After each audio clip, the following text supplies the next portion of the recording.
জয় রাধা মাধব কুঞ্জ বিহারী।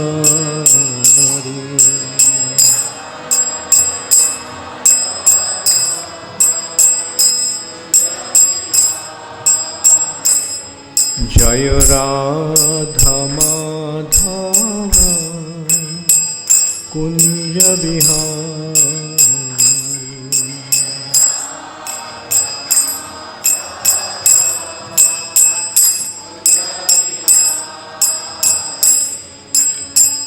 গোপীজন বল্লভ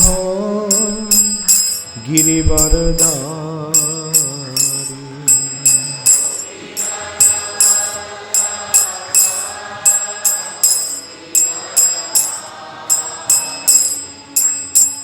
গোপীজন বল্লভ গিরিবরধারী।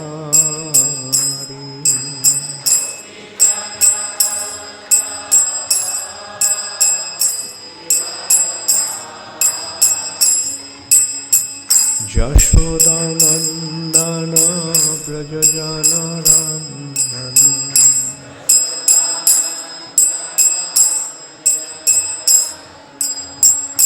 যশোদানন্দন ব্রজজনরন্দন।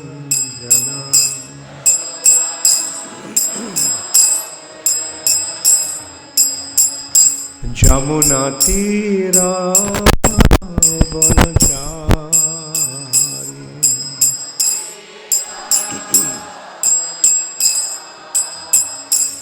যমুনা তীরা বনচারী।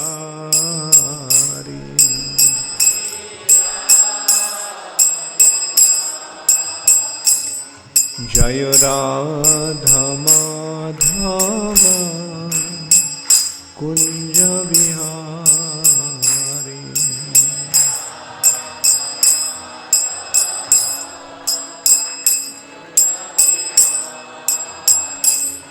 জয় রাধা মাধব কুঞ্জ বিহারী।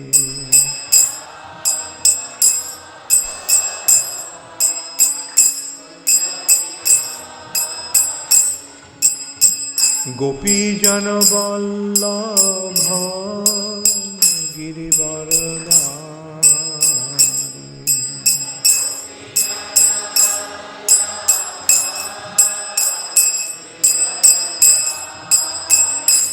জয় গোপীজন বল্লভ গিরিবরধারী।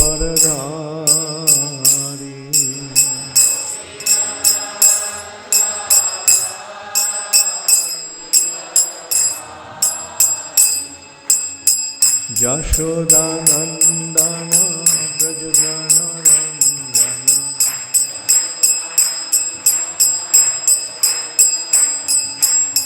যশোদানন্দন ব্রজজনরন্দন।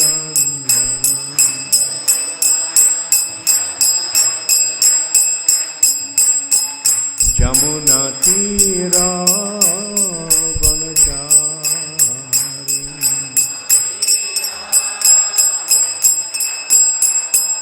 যমুনা তীরা বনচারী।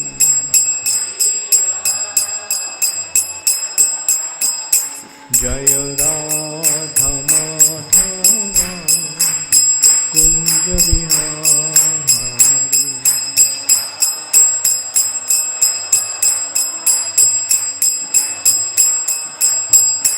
জয় রাধা মাধব কুঞ্জ বিহারী।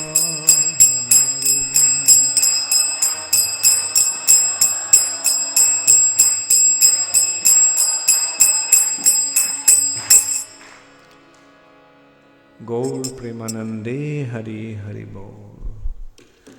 नमः ओं विष्णुपदाय कृष्णपृष्ठाय भूतले श्रीमते भक्ति वेदांत स्वामी निति नामिने। नमस्ते सरस्वती देवे गौरवाणी प्रचारिणे निर्विशेष शून्यवादी पाश्चात्य देशतारिणे।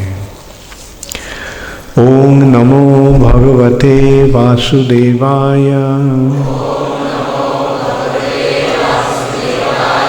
Om Namo Bhagavate Vasudevaya. Om Namo Bhagavate Vasudevaya.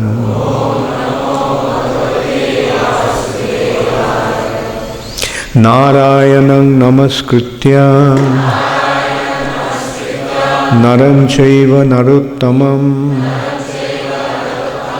Deving Sarasatim Vyasam Tato Jayamudiraye Nashtu prayeshu abhadreshu Nityam Bhagavata Sevaya Bhagavati Uttama Shloke Bhaktir Bhavati Naishtiki.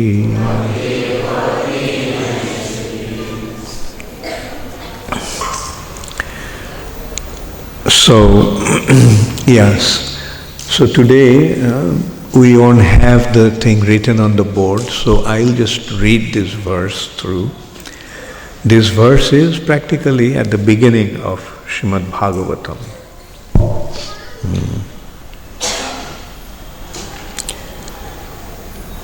This is the 6th verse from the 1st chapter of the 2nd canto. Etāvān sāṅkhya-yogābhyāṁ sva-dharma-pariniṣṭhayā janma-lābhaḥ puṁsām ante nārāyaṇa-smṛtiḥ.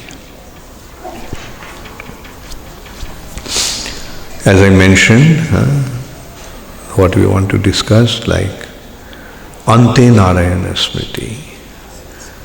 The goal of human form of life is to remember Krishna at the time of death. And here that point is being established. Do you all want to recite with me? Etāvān sāṅkhya-yogābhyāṁ Etāvān sāṅkhya-yogābhyāṁ sva-dharma-pariniṣṭhayā sva-dharma-pariniṣṭhayā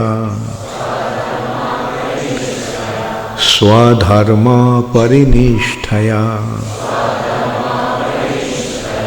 janma-lābhaḥ paraḥ puṁsām janma-lābhaḥ paraḥ puṁsām ante nārāyaṇa-smṛtiḥ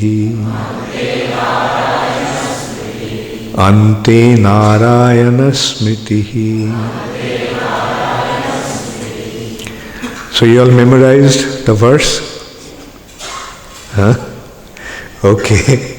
At least remember this last line.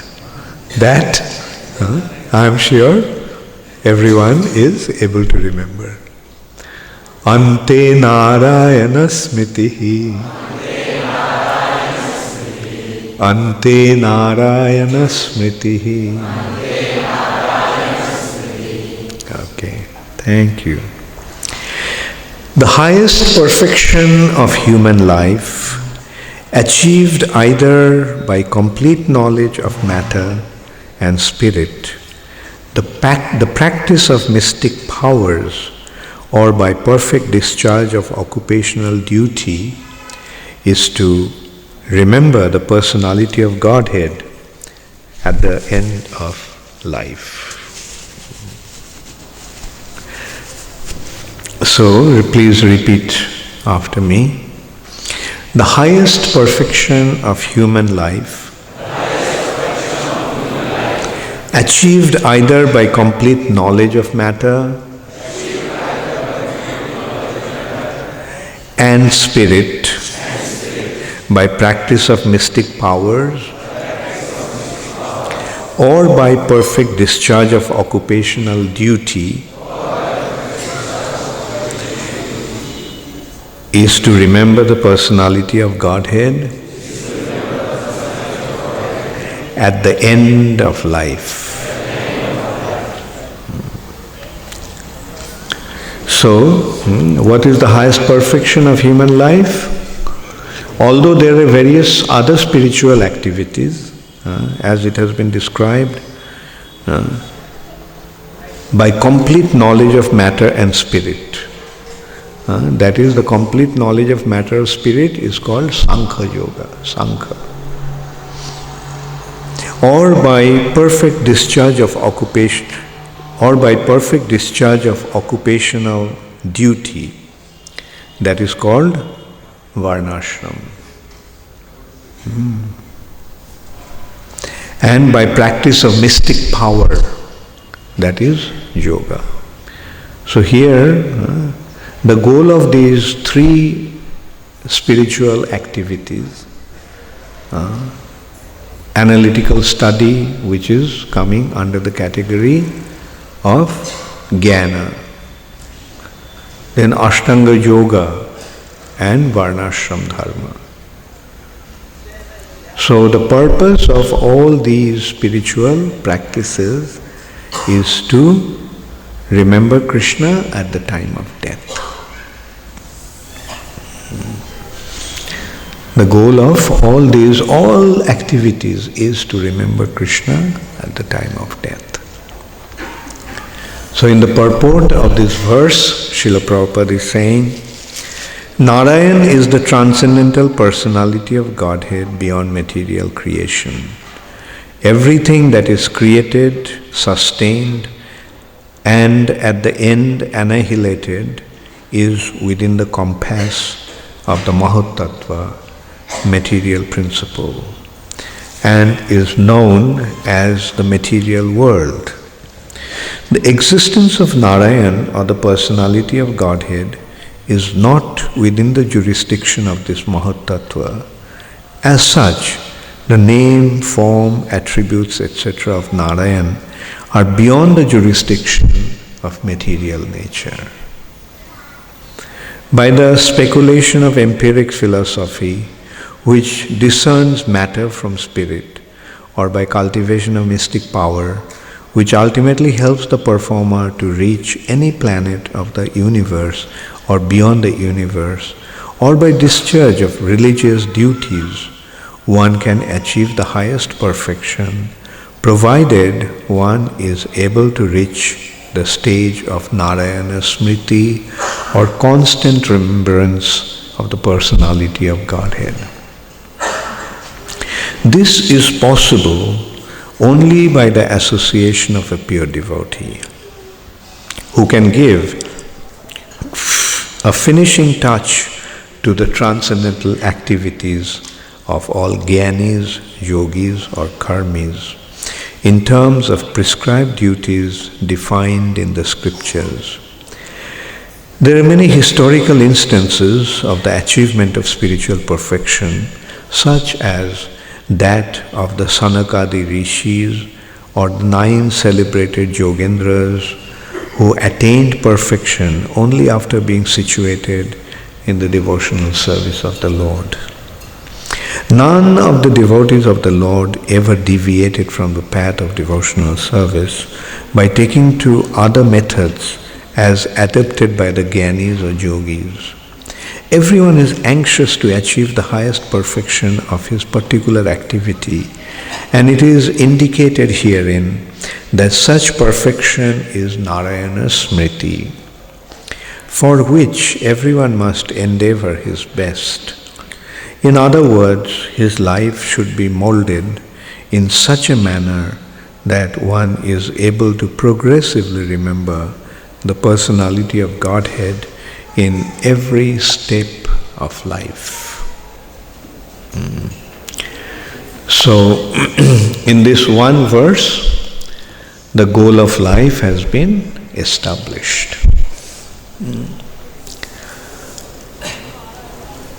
What is the goal of life? Initially, one thinks that the goal of life is to enjoy in this world. Everyone inevitably goes through that phase. How to enjoy in this world. And Vedas are giving the direction how to enjoy. As we are seeing in this world today, everyone is trying to earn money, make money. In today's world, the goal of life is to make as much money as possible. Why people want to make money? Because they think that with money they can buy whatever they want. And by possessing those objects of enjoyment, they'll be happy.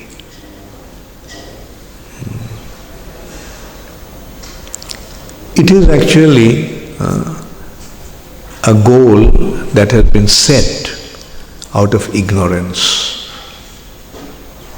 People are thinking that money can buy everything.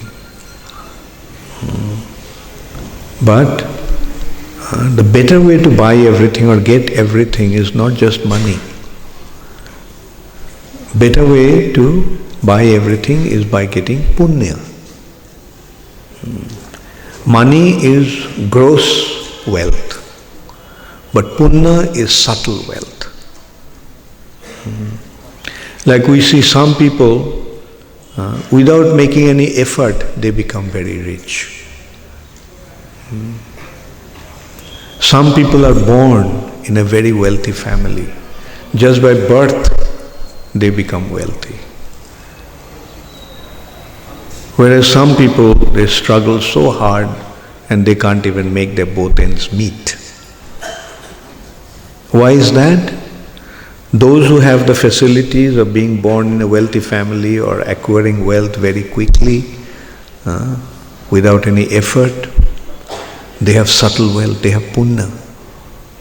Due to punya they get it. Even those who are getting money, they are getting the money out of punya. But if they do not know how to utilize that wealth, then they will suffer. Therefore, initially Vedas are giving the direction how to fulfill your desire. Yes, through punya, but how to utilize the punya also. Like if somebody has a lot of money, but he gambles and loses the money. It happens. Many people, many rich people become paupers just by gambling. Or sometimes some people come and loot their money away. And sometimes they get money, but they get the money by unfair means and they end up in the prison. So these are not the right way to enjoy. The Vedas are giving direction how to enjoy. And they are giving the direction. Do things in a right way. Don't do things in a wrong way. Okay, you want money, but if you go and rob the bank, you get the money. But then what will happen? Will you be able to enjoy with that money? No. Because of that act, you'll end up in the prison. They thought that with the money they will enjoy, but they ended up in the prison and suffer. So Vedas are saying, do this. You want to fulfill your desire. There are various ways to fulfill your desires. You want a lot of wealth, okay, perform these activities, you'll have a lot of wealth. You want to have a beautiful wife, perform these activities, you'll have a beautiful wife. You want to have nice children, perform these activities, you'll have nice children. You want to become a king, perform these activities and he'll become a king. And still you are not satisfied. You want to become the ruler of the entire earth planet. Okay, perform these activities, you'll become the ruler of earth planet.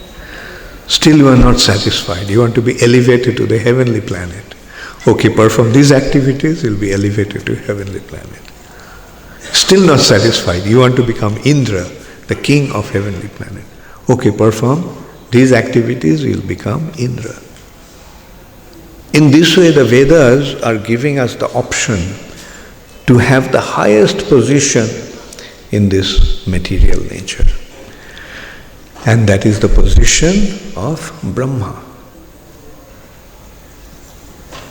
Through Karmakanda, one can actually reach that point of becoming Brahma, the head of the universe. But an intelligent person will recognize that, well, still I'm not happy. I did not get what I wanted. I wanted so many things, but I did not get my inner contentment. That's what Prabhupada told me during one of our earlier meetings. Prabhupada told me, you are trying to enjoy for so many lifetimes. No, Prabhupada didn't say lifetime. He said that you have been trying for so long to enjoy, and you can see that you are still not happy, still not satisfied. So just offer this life to Krishna. And then Prabhupada explained what happens when you offer the life to Krishna and what is this material nature.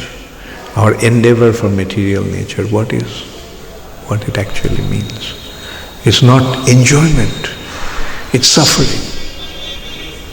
What goes on in the name of enjoyment in the material nature is actually suffering.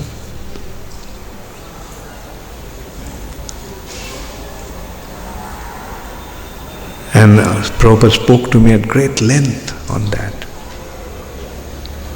And then finally Prabhupada said, just offer this life to Krishna and see what happens. Even if nothing happens, what's the loss? It's just one life out of so many. So from that time I could realize what Prabhupada wanted me to do. Prabhupada wanted me to offer this life to Krishna. Why? Because in spite of so many endeavors for enjoyment, we are still not satisfied. You have been trying to enjoy for so long and you are still not satisfied. So why not try this option? Just offer this life to Krishna and see what happens. And even if nothing happens, so what's the loss? Just one life out of so many.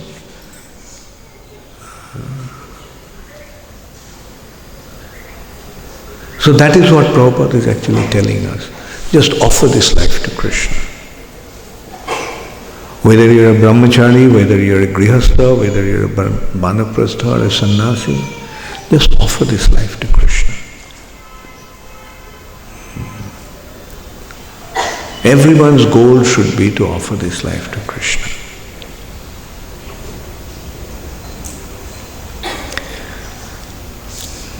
So, through the Karmakanda section, one gets an opportunity to fulfill his desires because he thinks that fulfillment of desire is going to give him the contentment and satisfaction, happiness.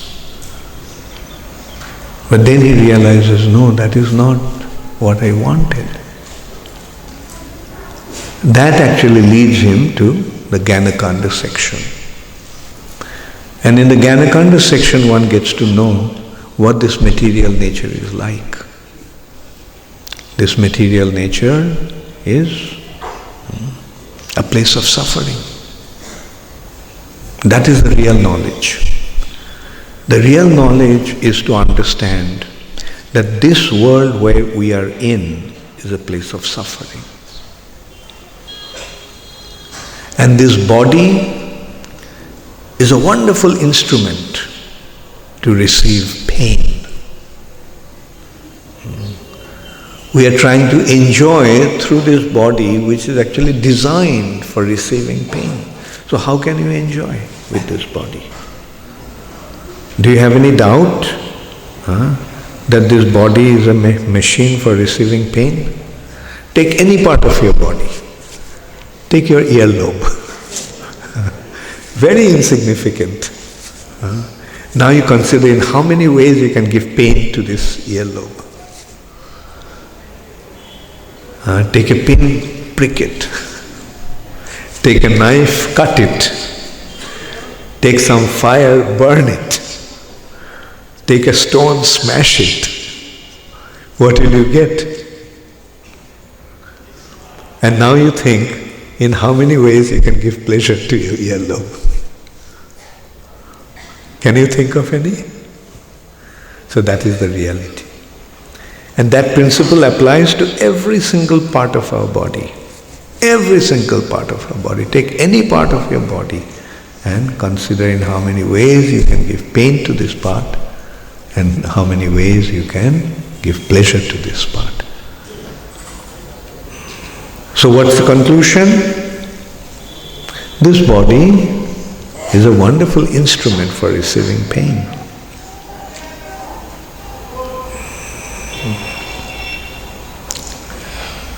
So then this is how it further goes from this logical conclusion to understanding what this world is. And that preliminary conclusion leads to that this is made of atoms, paramanus. This world is made of minutest particles. That's after Nyaya, it's going to Vaisheshika. The conclusion of that, Vaisheshika, or purpose of Vaisheshika is Paramanubad, atomic theory. Then it goes to the analytical study, Sankhya. 5 elements, 5 senses. The 5 senses interact with the 5 elements, 5 objects of the senses are generated. The ears interact with ether, sound is produced. Skin interacts with air, touch is produced. Eyes interact with fire, form is produced. Tongue interacts with water, taste is produced. Nose interacts with earth, smell is produced. In this way, due to the interaction between the 5 elements with the 5 senses, interaction between the 5 senses with the 5 elements give rise to 5 objects of the senses. Sound, touch, form, taste and smell. Then they considered 5 working senses. Bak, pani, payu, udar, upastha. Speech, hands, belly, anus and genitals. So with these 5 working senses, a living entity becomes inactive in this material world. So 4 5s are 20. Then 3 subtle elements, mind, intelligence and false ego. 23. Then Mahut Tattva,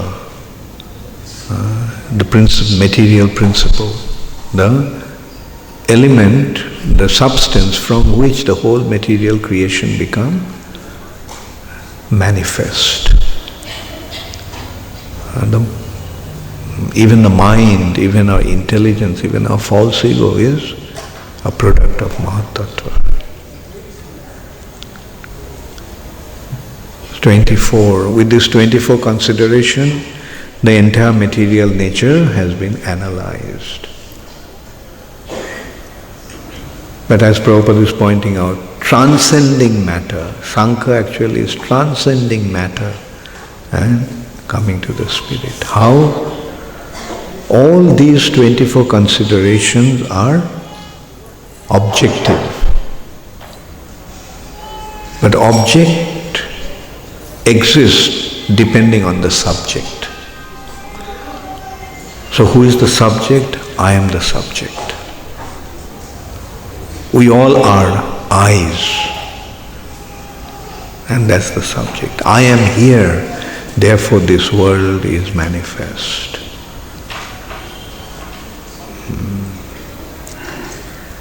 So, but this I couldn't be found in these 24 considerations. Therefore, I is beyond matter. So the 25th consideration, Atma, spirit soul, is beyond matter. So this is how they're transcending matter and coming to the spiritual platform. They didn't stop at that. Eyes are minute and many. So anything that is minute and many must have an origin, source. So who is the source? Who is the source of all the eyes? The Supreme I, Param Atma, or Supreme Personality of Godhead. So this is how, through Sāṅkhya, it is transcending the material nature, coming to the spiritual platform, and in the spiritual domain, they are establishing the existence of minute souls and Supreme Soul. Minute souls are we, and Jivatma, and the Supreme Soul is the Supreme Personality of Godhead. So that then leads to the next point, yoga. What is the relationship between the minute soul, spirit soul, and the Supreme Soul? And that is established through the 8 steps or 8 limbs called Ashtanga Yoga. And through Ashtanga Yoga, when one achieves perfection in Samadhi, one sees the Supreme Personality of Godhead. And when one sees the Supreme Personality of Godhead, then he surrenders himself unto Him.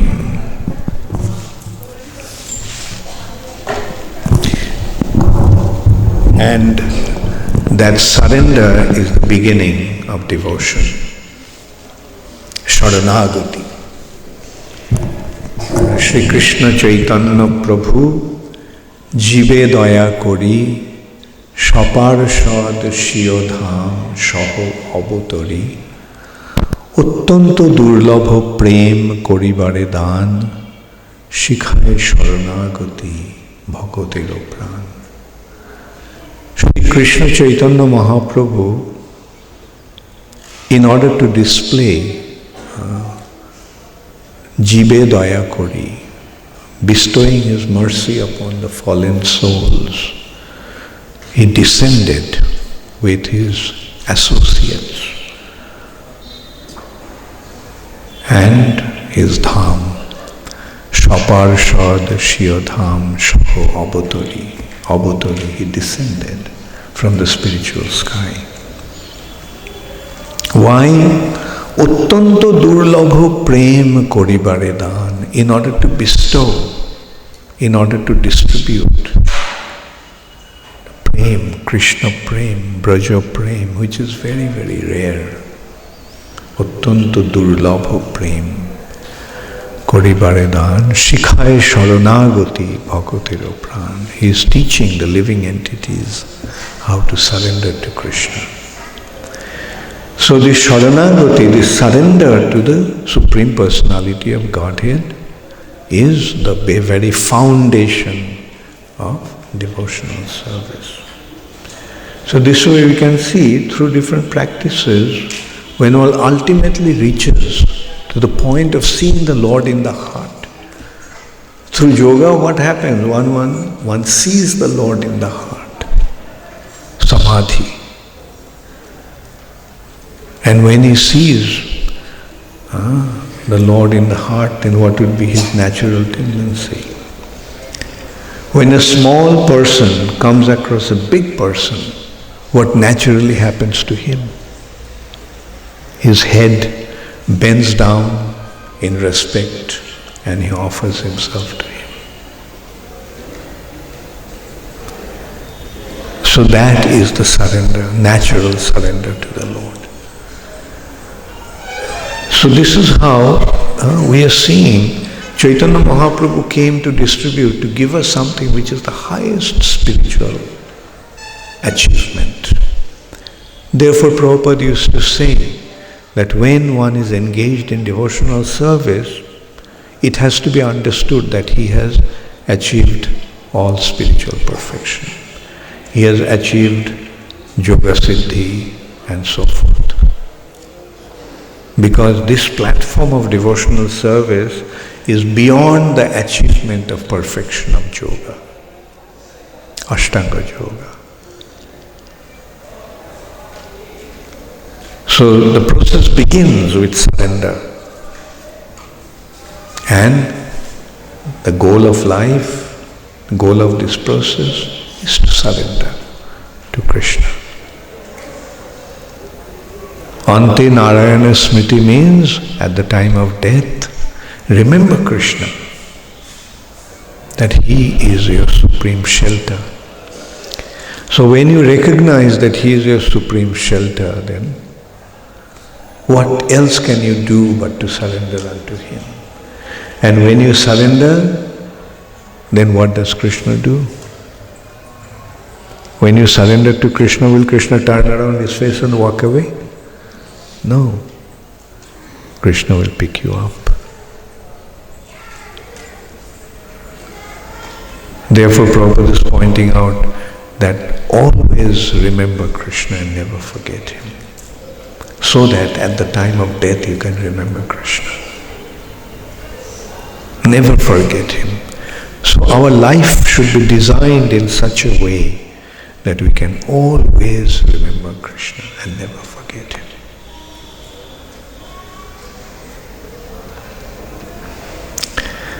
So please make it a point of your life. Make it a point to remember Krishna all the time. And Chaitanya Mahaprabhu gave the perfect process of remembering Krishna, chanting the holy name. So please chant the holy name in japa and kirtan very nicely. Especially in japa, you have taken a vow at the time of initiation to chant 16 rounds. So at the time of initiation, what's your spirit first vow? Was the first contract? Chant 16 rounds. So be very, very strict about this principle. Chant your rounds very nicely. Nicely means hear when you are chanting. Because attentive chanting means hearing properly. Must chant attentively, meaning hear. The holy name is the transcendental sound vibration. And the way to receive the sound vibration is by hearing. So please take advantage of this process very nicely.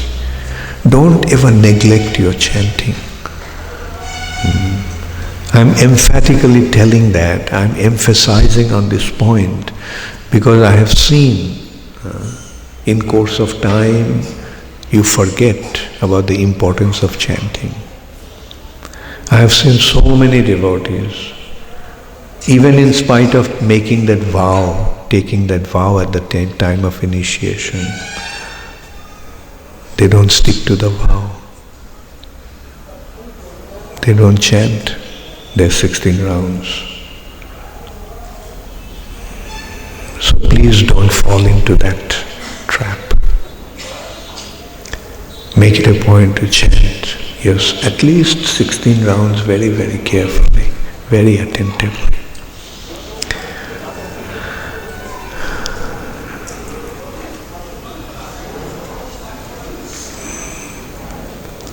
Because if you don't chant,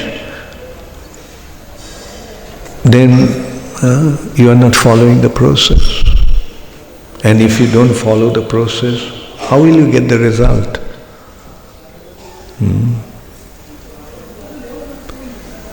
So if by taking some medicine, you are meant to become cured. If you don't take the medicine, can you ever expect to get cured? So similarly, the purpose of becoming spiritually situated is by chanting at least 16 rounds.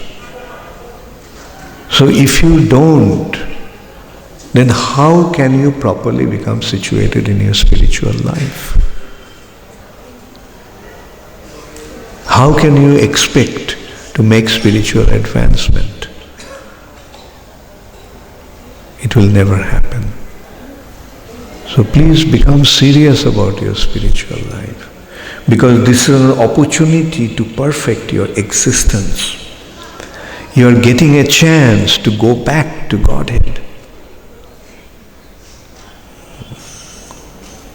Sometimes I hear some people say, some devotees also say, oh, in this lifetime, how is it going to be possible? Maybe it will take many, many lifetimes.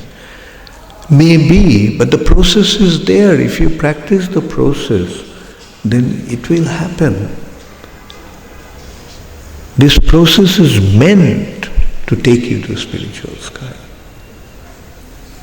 And not only take you to the spiritual sky, this process situates in the spiritual sky. If you are practicing the process now, here, you are situated in the spiritual platform, spiritual world. There's no difference. That's why the devotees don't care about liberation. If I am rendering devotional service here, I am in the spiritual world. Because when I go back to the spiritual sky, what shall I do? Shall I do something other than what I am doing now? Therefore, the situation that we are in ISKCON, is non-different from being in the spiritual sky. Therefore, remain properly situated. And then at the time of death, remember Krishna, and Krishna will situate you. Wherever Krishna situates you, you can rest assured that that's the perfect situation. Krishna may say, well, come back again and preach. Won't it be wonderful? Isn't preaching wonderful? Isn't rendering service to Krishna wonderful? So these opportunities are already at hand. So why should we worry?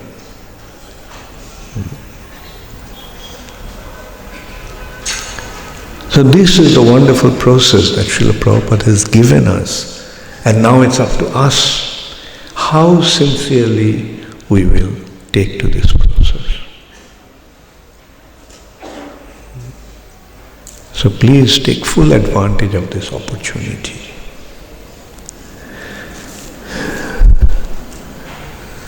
Thank you very much. All glories to Srila Prabhupada. Gaur Premanande Hari Hari Bo. Does anybody have any question? Here.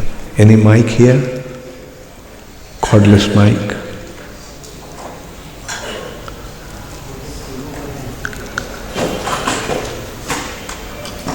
Okay, you can tell me while there.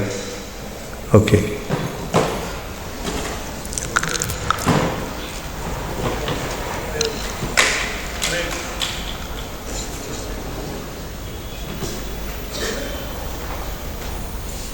Okay, tell me. You explain how when we have tried to remember Krishna all times, oftentimes we have to force ourselves to get into chanting or to do devotional service like that. So in the process of Bhakti, oftentimes we find ourselves to be artificial and force ourselves. So the question is, how can we make it more natural without having to force ourselves? Good point, very good point. You see, the forcing is necessary at times. That's called the practicing stage. Initially it is sadhana bhakti, right? Sadhana, practicing, stage of devotion. But by practice, we'll achieve perfection. And that perfection is developing the love for Krishna. And when we develop love for Krishna, then it will be naturally spontaneous. It will be spontaneous. We want to speak about Krishna all the time. We would like to think about Krishna all the time. We'll try to sing His glory all the time. So what we are practicing, although there is some effort behind that, it is to come to that platform of developing our love for Krishna. And when the love is achieved, then everything is achieved.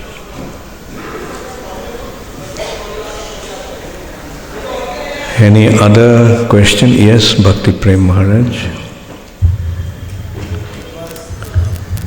Yeah, cordless mic.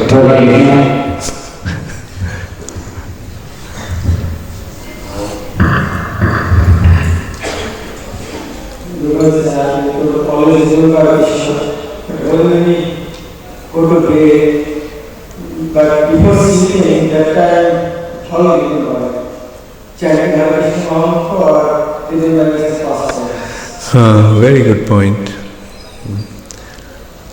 Always remember Krishna means not only before going to sleep, even when we are sleeping, we should remember Krishna.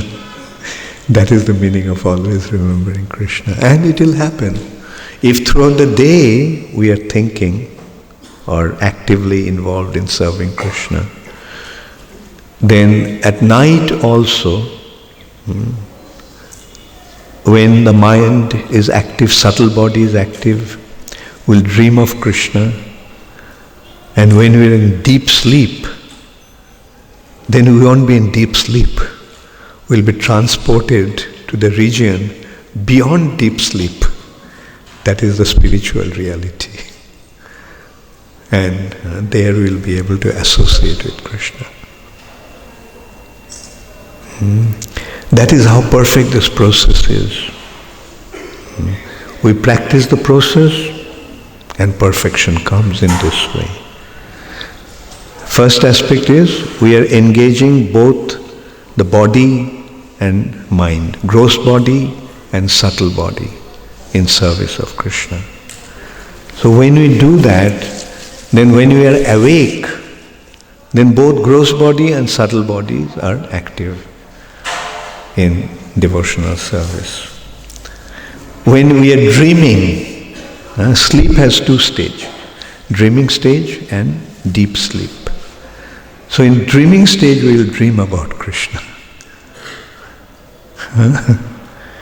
And in deep sleep we will be transported to the spiritual world. Because deep sleep actually brings us close to Krishna, but because we are not aware of Krishna, we cannot experience. But if we are Krishna conscious, then we will, transcending that barrier of deep sleep, of unconsciousness, ignorance, we will come to the region of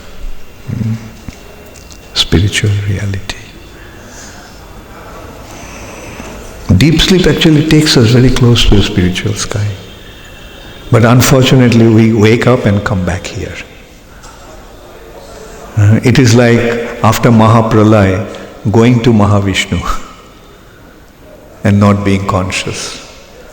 And when you wake up, again when the creation begins, we come back here. Similarly, the deep sleep is taking us very close to Krishna. Now it's a matter of